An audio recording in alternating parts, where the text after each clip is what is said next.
ममता, ए ममता, आई माझी. हाँ माझी. बेबे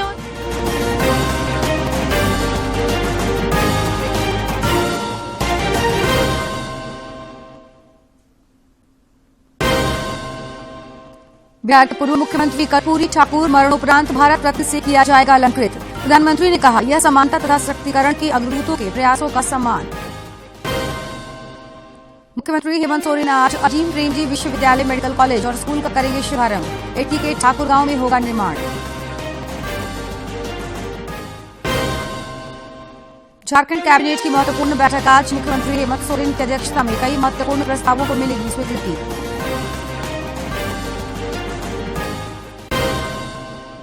और राज्य में तापमान में गिरावट से बढ़ी कनकनी. मौसम विभाग ने रांची सहित कई इलाकों में जताया हल्की बारिश का पूर्वानुमान.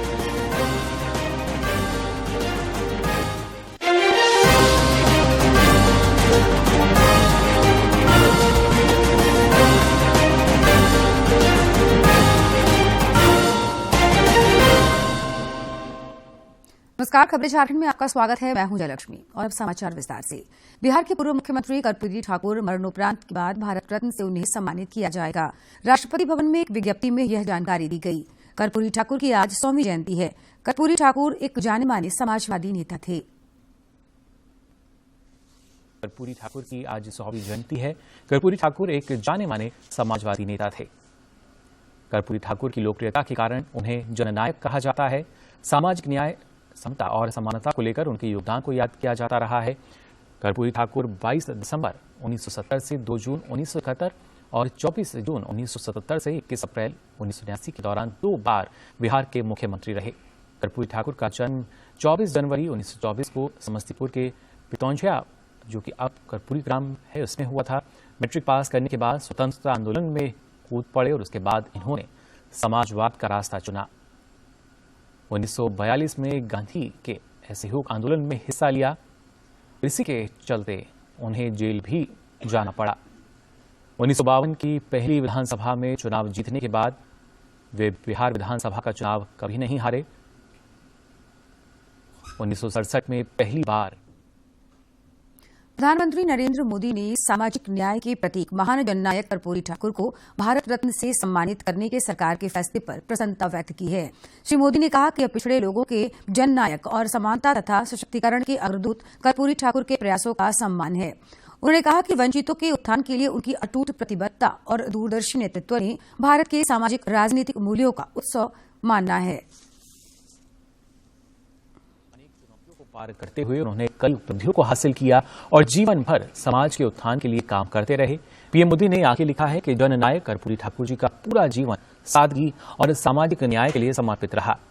पीएम मोदी ने कहा कि सामाजिक न्याय तो जननायक कर्पूरी ठाकुर जी के मन में रचा बसा था. पीएम मोदी ने कर्पूरी ठाकुर के योगदान का जिक्र करते हुए कहा कि कर्पूरी ठाकुर जी की चुनावी यात्रा 1950 के दशक से प्रारंभिक वर्षों में शुरू हुई और यहीं से वे राज्य के सदन में एक ताकतवर नेता के रूप में उभरे. उपराष्ट्रपति जगदीप धनखड़ भारतीय गणतंत्र के 75वें वर्ष के उपलक्ष्य में आज नई दिल्ली में वर्ष भर चलने वाले अखिल भारतीय हमारा संविधान हमारा सम्मान अभियान का शुभारंभ करेंगे.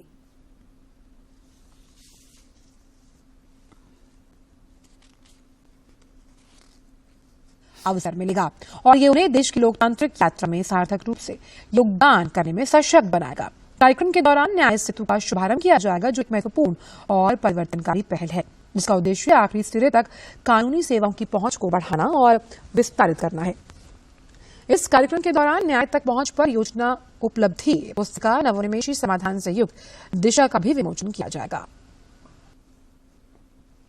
राज्य में विश्व स्तरीय Azim Premji university medical college और स्कूल का निर्माण किया जाएगा. मुख्यमंत्री हेमंत सोरेन आज दोपहर रांची के इटकी में ठाकुरगांव स्थित टीबी सैनिटेरियम मैदान में आयोजित शुभारंभ कार्यक्रम में शामिल होंगे. इस दौरान लोहरदगा सांसद सुदर्शन भगत और मांडर विधायक शिल्पी नेहा तिर्की भी उपस्थित रहेंगी. गोड्डा में कल रोजगार मेले का आयोजन किया गया. इस दौरान कई कंपनियों ने अपने स्टॉल लगाए और युवाओं को चयनित किया. प्लेसमेंट ड्राइव में आई नेहा कुमारी ने कहा कि कौशल विकास से उनका प्लेसमेंट बेंगलोर की एक कंपनी में हुआ है। नेहा ने इसके लिए केंद्र और राज्य सरकार को धन्यवाद दिया। और मैं विस्टॉन बेंगलोर में जॉब कर रही हूँ और मैं जॉब करके बहुत खुश हूँ और मैं इसके लिए झारखंड सरकार और केंद्र सरकार को तहे दिल से धन्यवाद देना चाहती हूँ और मैं एरियाज के भी सभी लोगों को धन्यवाद देना चाहती हूँ। मेगा प्लेसमेंट ड्राइव में आई निधि कुमारी कौशल सम्मान पाने पर काफी खुश थी। उन्होंने भी बेरोजगारी दूर करने की दिशा में सरकार की इस पहल की सराहना की। सम्मान समारोह में आने का मौका मिला है इसके डिपार्टमेंट की वजह से, तो मैं बहुत खुश हूँ और मुझे यहाँ पे डीजी सर के द्वारा सम्मानित किया गया है। जिला नियोजन अधिकारी पद्मा ने बताया कि ड्राइव में 20 से अधिक कंपनियों ने सैकड़ों युवाओं को नौकरी के लिए चयनित किया है। लगभग 20 नियोक्ता आज उपस्थित हुए, अपनी 3000 रिक्तियों के साथ उपस्थित हुए हैं। इसमें जो स्किल्ड हैं, साथ साथ जो स्किल्ड नहीं भी हैं, उनके लिए भी ये रिक्ति है। आज बड़ी संख्या में विद्यार्थियों का यहाँ आगमन हुआ है और उनका सिलेक्शन भी हुआ है। श्रम अधीक्षक सह जिला कौशल पदाधिकारी आनंद ने बताया कि आने वाले दिनों में निजी क्षेत्रों में बहुत नौकरियां मिलने की संभावना है। इसके लिए छात्र छात्राओं को जागरूक किया जा रहा है। इसके आलोक में करीब 20 नियोजक जो है हमारे पूरे भारत से हम कहेंगे, सिर्फ झारखंड ही नहीं, इवन बैंगलोर और दूसरी जगह से भी आज नियोक्ता पहुंचे हुए हैं, ताकि जो यहाँ पे इसकी ट्रेनिंग ले चुके हैं या जो ट्रेनिंग नहीं प्राप्त हुई ऐसे भी सभी अभ्यर्थियों के लिए रोजगार का अवसर प्रदान हो सके। इसके लिए 20 नियोक्ता आए हुए हैं, अलग अलग स्टॉलों में सभी बैठे हुए हैं और वो कैंडिडेट्स को शॉर्टलिस्ट कर रहे हैं। जिला प्रशासन द्वारा आयोजित इस ड्राइव में नौकरी पाने वालों में अधिक संख्या लड़कियों की है। इनमें अधिकांश लड़कियां वैसी हैं जो नौकरी के लिए बाहर नहीं जाना चाहती थी। जिले में ही नौकरी का ऑफर मिलने से ये लड़कियां काफी खुश हैं। गोड्डा से रंजन कुमार की रिपोर्ट। झारखंड मंत्रिपरिषद की बैठक आज रांची स्थित प्रोजेक्ट भवन में होगी। मुख्यमंत्री हेमंत सोरेन की अध्यक्षता में शाम 4 बजे होने वाली कैबिनेट की बैठक में कई महत्वपूर्ण प्रस्तावों को स्वीकृति मिलने की संभावना है। राज्य के सांसद संजय सेठ को आज नई दिल्ली में Dada Saheb Phalke icon gold award दिया जाएगा। दादा साहब फाल्के संस्थान ने सांसद को बेस्ट आइकॉन एमपी झारखंड के रूप में चुना है। सांसद का चयन चुनाव क्षेत्र में आम जनता के बीच सक्रियता, लोकसभा में उपस्थित सत्र में सवाल जवाब, क्षेत्र में विकास कार्यों को लेकर सक्रियता, सोशल मीडिया पर सक्रियता सहित सामाजिक क्षेत्र में किए जाने वाले कार्यों को लेकर हुआ है। संस्था ने एक सर्वे के बाद सांसद को इस अवार्ड के लिए नामित किया है। कृषि और किसान कल्याण मंत्रालय ने कर्तव्य पथ पर 75वें गणतंत्र दिवस परेड देखने के लिए 1,500 से अधिक किसानों को आमंत्रित किया है। ये किसान प्रधानमंत्री फसल बीमा योजना और प्रधानमंत्री कृषि सिंचाई योजना जैसी केंद्र सरकार की विभिन्न योजनाओं के लाभार्थी हैं। अपने प्रवास के दौरान किसान कृषि अवसंरचना कोष, राष्ट्रीय बीज सहयोग और प्रति बूंद अधिक फसल जैसी प्रमुख सरकारी योजनाओं का प्रशिक्षण भी लेंगे। बोकारो के उपायुक्त कुलदीप चौधरी और पुलिस अधीक्षक प्रियदर्शी आलोक ने पुलिस लाइन मैदान में गणतंत्र दिवस समारोह में फुल ड्रेस रिहर्सल का निरीक्षण किया।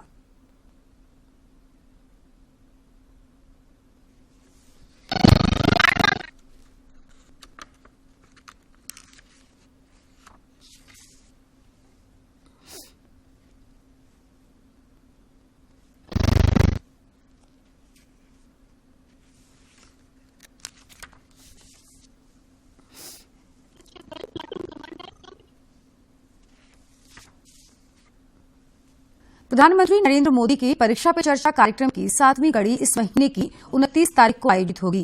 शिक्षा मंत्रालय के अनुसार इस अनूठे संवाद कार्यक्रम में इस वर्ष 4000 से अधिक प्रतिभागी प्रधानमंत्री मोदी के साथ चर्चा करेंगे। यह कार्यक्रम नई दिल्ली के भारत मंडपम में आयोजित किया जाएगा। प्रधानमंत्री का सबसे पसंदीदा कार्यक्रम है।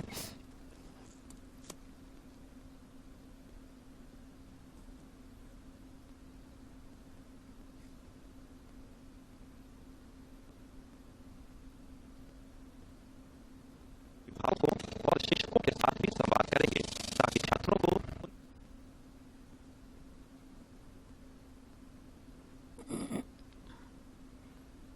प्रधानमंत्री नरेंद्र मोदी विभिन्न अवसरों पर स्कूली छात्रों के साथ संवाद करने का मौका नहीं छोड़ते, पर परीक्षा पे चर्चा कार्यक्रम प्रधानमंत्री का सबसे पसंदीदा कार्यक्रम है, जिसके जरिए वो देश के अलावा विदेशों के छात्रों के साथ भी रूबरू होते हैं और उन्हें परीक्षा के तनाव से बेहतर तरीके से निपटने के गुर बताते हैं।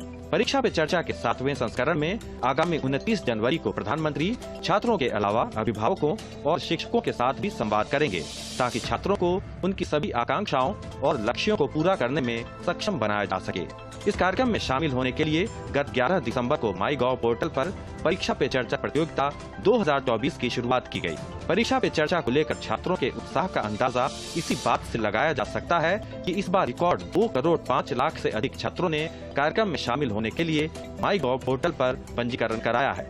इसके अलावा करीब 15 लाख शिक्षकों और 5.5 लाख से अधिक अभिभावकों ने भी कार्यक्रम के लिए पंजीकरण कराया है। मैं हमारे प्रधानमंत्री श्रीमान नरेंद्र मोदी जी का बहुत तहे दिल से आभार प्रकट करती हूँ कि वह हम विद्यार्थियों से परीक्षा की चर्चा पर मिलकर हमारे सवालों का जवाब देते हैं और हमारा मार्गदर्शन करते हैं। और मैं बहुत एक्साइटेड हूँ आने वाली परीक्षा की चर्चा के लिए, जिससे वो हमारे प्रश्नों का हमें हल देंगे और अच्छी बातें बताकर हमारा मार्गदर्शन करेंगे और हमारी सहायता करेंगे। परीक्षा के समय हम सभी बच्चों के अंदर चिंताएं होती है, समस्याएं होती हैं और हम बच्चे अक्सर माता पिता से अपनी बातें कह नहीं सकते, परंतु हमारे माननीय श्री नरेंद्र मोदी जी जब हमसे परीक्षा पर चर्चा करते हैं तो हमारी सारी चिंताएं, हमारी सारी समस्याएं दूर कर देते हैं। इससे हम बच्चों को परीक्षा के समय बहुत सांत्वना मिलती है और समस्याओं को समाधान करने का तरीका मिलता है। नई दिल्ली के भारत मंडपम में आयोजित होने वाले परीक्षा पे चर्चा कार्यक्रम में प्रधानमंत्री करीब 4000 प्रतिभागियों के साथ संवाद करेंगे। कार्यक्रम से पहले 12 से 23 जनवरी तक देश भर के स्कूलों में कई गतिविधियों का आयोजन किया गया। इनमें मैराथन दौड़, संगीत प्रतियोगिता, मीम प्रतियोगिता, नुक्कड़ नाटक और छात्र एंकर, छात्र अतिथि चर्चा जैसी गतिविधियां शामिल हैं। 2018 में शुरू हुआ परीक्षा पे चर्चा कार्यक्रम छात्रों के बीच बेहद लोकप्रिय है और उन्हें इस कार्यक्रम के जरिए प्रधानमंत्री को सुनने का बेसब्री से इंतजार रहता है। बच्चों में परीक्षा के तनाव को दूर करने, उनके सपनों को नई उड़ान देने और उन्हें एग्जाम वॉरियर बनाने में ये कार्यक्रम काफी मददगार साबित हुआ है। निशांत सौरभ की रिपोर्ट, DD न्यूज। प्रधानमंत्री नरेंद्र मोदी 4 फरवरी को धनबाद आ सकते हैं। बलियापुर में उनकी सभा होगी। इसके बाद खल फैक्ट्री का उद्घाटन भी करेंगे। भाजपा सूत्रों के अनुसार 27 जनवरी को प्रस्तावित पीएम का कार्यक्रम तकनीकी कारणों से स्थगित कर 4 फरवरी को रखा गया है। और अब देखते हैं फटाफट अंदाज में जिलों की खबरें।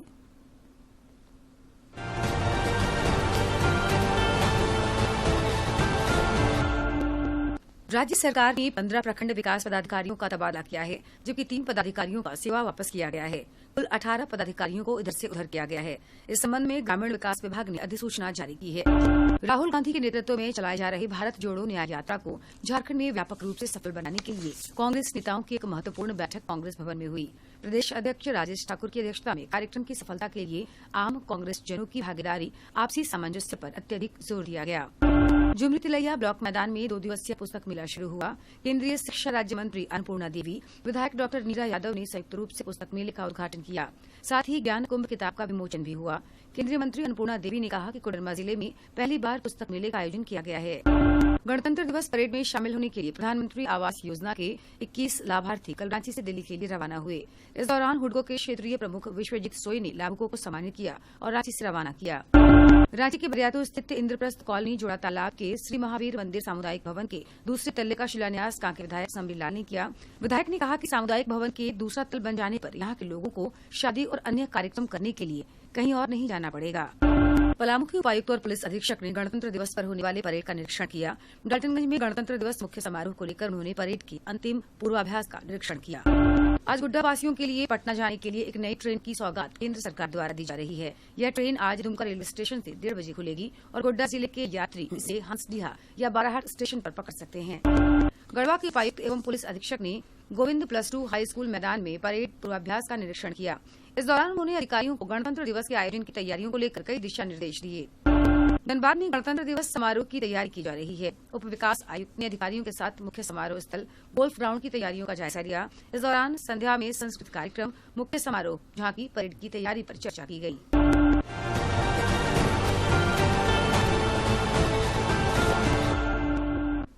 बंगाल की खाड़ी में बने एंटी साइक्लोन के असर के कारण राज्य के मौसम में बदलाव आया है। तापमान में गिरावट आने से कनकनी बढ़ गई है। मौसम विभाग के अनुसार आज रांची समेत राज्य के कई हिस्सों में हल्की बारिश की संभावना है। कल राजधानी रांची का न्यूनतम तापमान 7 डिग्री पर पहुंच गया। यह स्थिति बीते 48 घंटे की तुलना में करीब 4.4 डिग्री कम है। मौसम विभाग के अनुसार अगले कुछ दिनों में बादल छंटते ही ठंड और बढ़ेगी। आपको देखने को मिलेगा टेम्परेचर भी 1 से 2 डिग्री का ही ऊपर नीचे वहाँ पे आपको ज्यादातर देखने को मिलेगा। प्रधानमंत्री नरेंद्र मोदी ने लोगों से आकाशवाणी से मन की बात कार्यक्रम के लिए अपने विचार और सुझाव साझा करने के लिए आमंत्रित किए गए हैं। इस कार्यक्रम का प्रसारण 28 जनवरी को किया जाएगा। श्रोता माईगॉव ओपन फोरम पर अपने विचार साझा कर सकते हैं। नए भारत की महीने के आखिरी रविवार का रहता है इंतजार। ब्रह्मपुत्र के घाट से हिमालय के विस्तार तक होती है मन की बात प्रधानमंत्री के साथ। तो सुनिए इस महीने 28 जनवरी सुबह 11 बजे मन की बात। आकाशवाणी और दूरदर्शन के सभी चैनलों पर। आप भी माननीय प्रधानमंत्री के मन की बात का हिस्सा बन सकते हैं। इसके लिए आप अपने सुझाव post box number 111 Akashvani Delhi को भेज सकते हैं। इसके अलावा नमो ऐप या माईगोव के ओपन फोरम में पोस्ट कर सकते हैं। तो याद रखें, 28 जनवरी सुबह 11 बजे मन की बात। केंद्र सरकार की प्रधानमंत्री उज्ज्वला योजना से देश में एक क्रांतिकारी बदलाव आया है। गृहिणियों को कालिख और जानलेवा धुएं से छुटकारा तो मिला ही है, समय और पैसे की बचत भी होने लगी है। समय में प्रधानमंत्री उज्ज्वला योजना के नए कनेक्शन देने के मामले में एक रिकॉर्ड बनाया है। प्रधानमंत्री उज्ज्वला योजना ने भारतीय गृहिणियों को कालिख और जहरीले धुएं से राहत तो दी ही है, उनकी कीमती समय की भी बचत होने की है। परिवार को ताजी और गर्म भोजन परोसना, समय पर बच्चों को स्कूल और पुरुषों को काम पर भेजना अब महिलाओं को एक अलग ही संतुष्टि और सुख का अनुभव कराता है। बर्तन खला नहीं होता है, सुविधा हो जाता है, धोने में दिक्कत नहीं होता है। हाँ, पहले ज्यादा होता था, थोड़ा काम हो गया तो अब सुविधा भी हो गया। उज्ज्वला योजना की लाभार्थी बीना देवी कहती हैं कि केंद्र सरकार द्वारा दी जाने वाली सब्सिडी के कारण रसोई गैस अब उन्हें काफी सस्ता मिलने लगा है, जिससे किचन के बजट को दायरे में रखना भी आसान हो गया है। अभी हम लोग को सुविधा हो गया है, हटा गया है, हम लोग को सुविधा हो गया। मोहल्ले की ही योजना की एक अन्य लाभार्थी सपना देवी कहती हैं कि अब देखते ही देखते गर्मा-गर्म भोजन तैयार हो जाता है और अब भोजन बनाने के बाद भी बर्तन साफ सुथरे रहते हैं और साफ करने के लिए उन्हें घंटों रगड़ना नहीं पड़ता। अब तो गैस आ गया है तो थोड़ा बहुत ही सुविधा हो गया है और बच्चे लोग को भी स्कूल जल्दी से टिफिन हो जाता है, डाल देते हैं और अब थोड़ा सा दिक्कत नहीं हो रहा है। एक समय था जब रसोई गैस नहीं होने की वजह से महिलाओं को किचन का काम काफी दुष्कर लगता था, लेकिन पैसे और समय की बचत के साथ यह महिलाओं को स्वावलंबन की ओर तो ले ही जा रहा है। अब उनका किचन उनके स्वाभिमान का भी प्रतीक बन गया है। रांची से अवधेश गौतम की रिपोर्ट। शादी के करीब 7 साल के बाद बिहार लोक सेवा आयोग की परीक्षा में सफलता प्राप्त करने वाली नूर फातिमा के संघर्ष की कहानी युवाओं को प्रेरित करने वाली है। सिविल सेवा परीक्षा की तैयारी करने वाले युवा एक तरफ जहां 2-3 असफलताओं के बाद अपनी राह बदल देते हैं, वहीं कोडरमा के झुमरी तिलैया की रहने वाली नूर फातिमा ने असफलताओं से सीख लेते हुए सफलता की नई परिभाषा गढ़ी है। नूर फातिमा ने बिहार लोक सेवा आयोग द्वारा आयोजित 68वीं बीपीएससी की परीक्षा में 221 रैंक प्राप्त कर समाज कल्याण विभाग में प्रखंड कल्याण पदाधिकारी बनने का गौरव हासिल किया है। नूर फातिमा ने जानकारी दी है कि पारिवारिक और घरेलू जिम्मेवारियों को निभाते हुए वे प्रतिदिन 6 से 7 घंटे अपनी पढ़ाई पर पूरा जोर देती रही हैं। फिर 2 बजे मैं पूरी तरह से फ्री होती थी, फिर मैं 3 बजे से अपनी पढ़ाई शाम के 6 बजे तक करती थी और फिर 6 बजे के बाद फिर मैं खाना बना करके फिर 9 बजे से लेकर 11 बजे तक पढ़ाई करती थी। लगभग 6 घंटा रोजाना का मेरा रूटीन हो चुका था। नूर फातिमा ने बताया कि तैयारी के दौरान उन्होंने खुद को सोशल मीडिया से दूर रखा। पढ़ाई के दौरान संसाधनों की कमी होने पर उन्होंने कपड़ों की खरीदारी कम कर किताबों की खरीदारी पर जोर दिया। उन्होंने बताया कि अब आगे नौकरी के साथ यूपीएससी की तैयारी भी उनकी जारी रहेगी। जहाँ चाह है वहाँ राह है, क्योंकि एक्चुअली जब मैं गुलमहा विलेज में जब रह रही थी तो मेरे पास भी कुछ संसाधन की कमी हो गई थी, तो मैंने ये कर लिया था कि मैंने कपड़े अपने खरीदने थोड़े कम कर दिए थे और उसकी जगह फिर मैं किताबें खरीदती थी। और भी लड़कियों को जो शौक होता है मैंने उसे कुछ साल के लिए रोक लिया था। रामगढ़ डीसी कार्यालय से रिटायर हुए नूर फातिमा के पिता बदरुद्दीन ने बताया कि वह अक्सर अपने बेटे बेटियों को अधिकारियों की प्रतिष्ठा और उनकी जीवन शैली का उदाहरण देकर प्रेरित किया करते थे। तो सिविल सर्विसेज के ऑफिसर्स के साथ हमारा उठना बैठना होता था, तो उसी में हम लोग इसको मोटिवेट करते थे कि बेटा देखो ऑफिसर का ये है, ऐसे ऐसे करना है, ऐसे करना है और समाज के अंतिम व्यक्ति गरीब व्यक्ति तक जो है सो कल्याणकारी योजनाओं का लाभ दिलाने के लिए ये लोग तत्पर रहते हैं। कोशिश करो कि वहां तक पहुंचो, ये मेरी प्रेरणा दी गई इसको। अगर मन में इच्छा शक्ति और लगन हो तो मंजिल को कभी भी हासिल किया जा सकता है। नूर फातिमा ने जिस तरह से अपनी सफलता की राह तैयार की वह औरों के लिए प्रेरणा स्रोत है। कोडरमा से गजेंद्र बिहारी सिन्हा की रिपोर्ट। दूरदर्शन झारखंड पर पल पल की खबरों से जुड़े रहने के लिए आप हमारे social media platform x Facebook और यूट्यूब से जुड़ सकते हैं, क्योंकि खबरों से जितना बाखबर रहना जरूरी है उससे ज्यादा जरूरी है सटीक, संतुलित और निष्पक्ष समाचार। हमारा एक्स हैंडल है डीडी न्यूज झारखंड और फेसबुक पेज है RNU DD के। आप हमें YouTube channel Jharkhand DD news पर भी देख और सुन सकते हैं।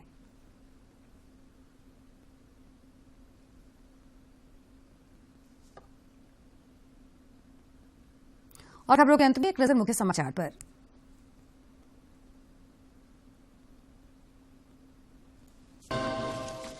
बिहार के पूर्व मुख्यमंत्री कर्पूरी ठाकुर मरणोपरांत भारत रत्न से किया जाएगा अलंकृत। प्रधानमंत्री ने कहा यह समानता तथा सशक्तिकरण के अग्रदूतों के प्रयासों का सम्मान। मुख्यमंत्री हेमंत सोरेन आज अजीम प्रेमजी विश्वविद्यालय, मेडिकल कॉलेज और स्कूल का करेंगे शुभारंभ। इटकी के ठाकुर गांव में होगा निर्माण। झारखंड कैबिनेट की महत्वपूर्ण बैठक आज, मुख्यमंत्री हेमंत सोरेन की अध्यक्षता में कई महत्वपूर्ण प्रस्तावों को मिलेगी स्वीकृति।